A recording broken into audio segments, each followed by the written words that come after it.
Good morning at Hindi medium student. आज हम हिंदी में पार्ट 2 आत्मविश्वास पढ़ेंगे। आत्मविश्वास यानी कॉन्फिडेंस, ये जीवन में सफलता प्राप्त करने का सबसे अच्छा मंत्र है। आत्मविश्वास, जिस व्यक्ति में आत्मविश्वास होता है उसे सफल होने से कोई नहीं रोक सकता। अगर जब जिंदगी में या जीवन में आगे तरक्की करना है या सफलता प्राप्त करना है तो आत्मविश्वास से भरपूर होना जरूरी है। यानी हमें जो विषय हम पढ़ा रहे हैं या जो विषय हम समझ रहे हैं उसकी जानकारी होना हमारे लिए अति आवश्यक होता है। हमें जीवन में हर समय, हर रास्ते पर, हर राह पर कुछ ना कुछ समस्याओं का, कठिनाइयों का सामना करना पड़ता है। लेकिन जिस व्यक्ति में आत्मविश्वास होता है, यानी जीवन जीने का जिसे सही अवसर मिलता है या सही तरीके जिसे मालूम होते हैं, यानी वो घबराता नहीं है, वही व्यक्ति क्या करता है, आगे चलकर सफलता प्राप्त करता है। जीवन संग्राम में वही सफल होते हैं जिसे अपनी शक्ति और प्रयासों पर विश्वास होता है।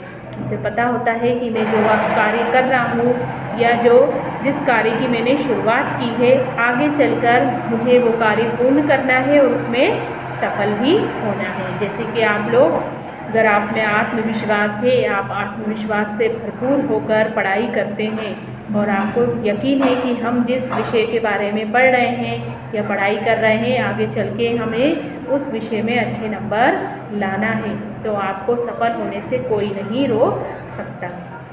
इसी उदाहरण को प्रस्तुत इस पाठ में किया गया है। अब ये जो पाठ है आत्मविश्वास, ये पाठ के जो लेखक है वो है कन्हैया लाल प्रभाकर मिश्र। प्रभाकर इनको कहा जाता है। इन्होंने इस निबंध को लिखा है।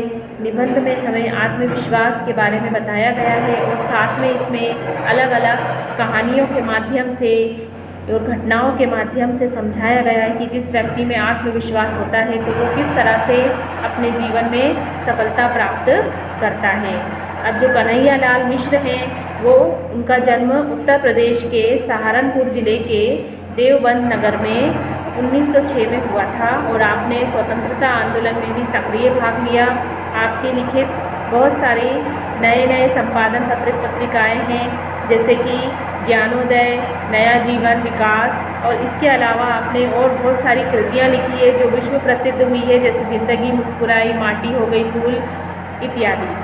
तो कन्हैया लाल मिश्र जी ने निबंध में आत्मविश्वास के बारे में बताया है कि आत्मविश्वास किस तरह से व्यक्ति को ज़्यादा अच्छा बनाता है।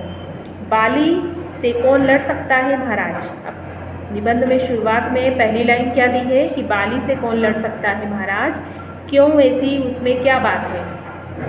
महाराज, उसे ऐसा वरदान प्राप्त है कि जो उसके सामने आता है उसकी आधी ताकत उसमें आ जाती है और वह उसे आसानी से पछाड़ देता है। अब सुग्रीव ने राम से अपने भाई बाली के संबंध में यह बात कही। जो बात कही जा रही है वो कौन कह रहा है, सुग्रीव। किससे कह रहा है, राम से। और किसके बारे में कह रहा है, अपने भाई बाली के बारे में, कि बाली को एक वरदान प्राप्त था कि जब कोई भी उसके सामने आता था, कोई भी व्यक्ति उसके सामने जब खड़ा होता था तो बाली में उस व्यक्ति की आधी ताकत आ जाती थी। ऐसा वरदान उसे प्राप्त था और आसानी से बाली फिर क्या कर सकता था, उस व्यक्ति पर विजय प्राप्त कर सकता था।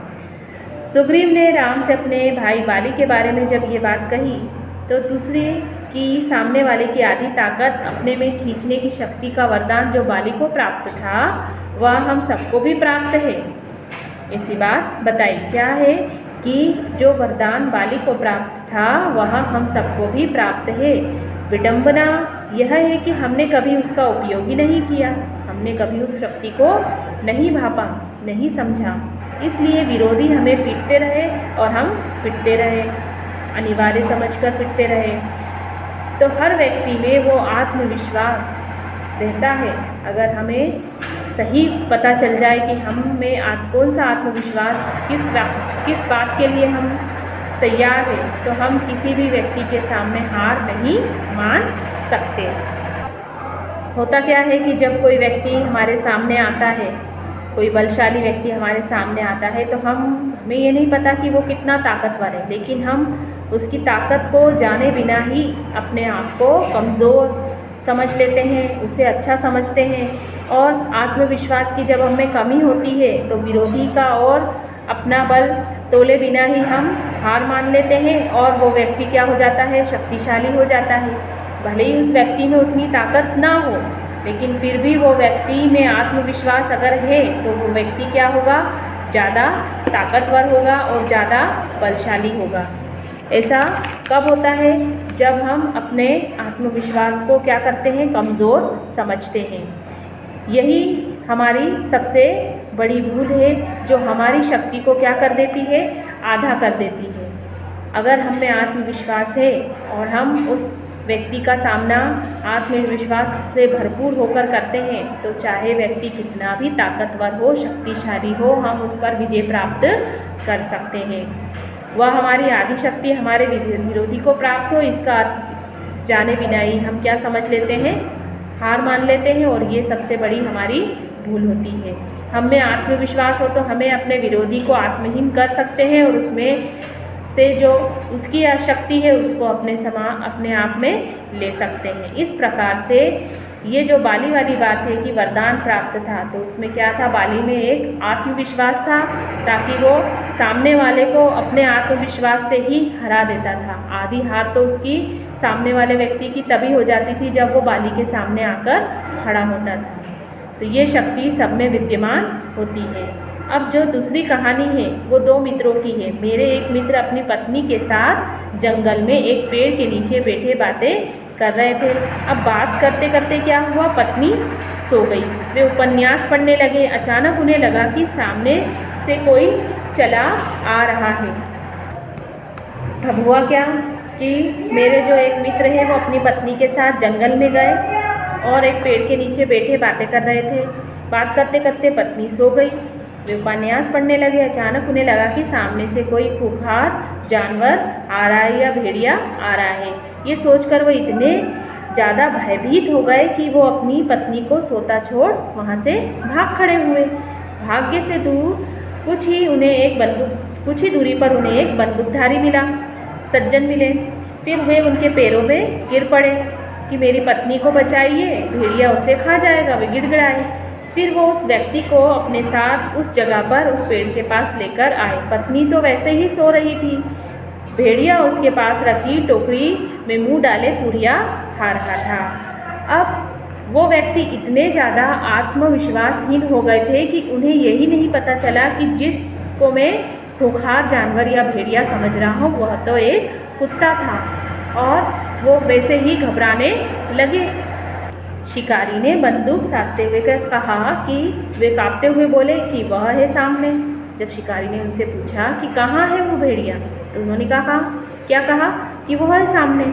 लेकिन जैसे ही उस शिकारी ने देखा उसे, तो वे जोर से हंस पड़े और क्या बोले, अरे यह तो बेचारा कुत्ता है, यह तो भेड़िया है ही नहीं। तो क्या बात समझ में आती है इससे कि भय की वजह से उनका जो आत्मविश्वास था वो पूरी तरह से कैसा हो गया था, कम हो गया था। इसलिए वो कुत्ते को ही क्या समझने लग गए, भेड़िया समझने लग गए। अब आगे की जो इस पाठ का जो भी वाचन है हम कल करेंगे। पाठ का वाचन आप यहाँ तक इस पाठ को पढ़ेंगे और समझेंगे।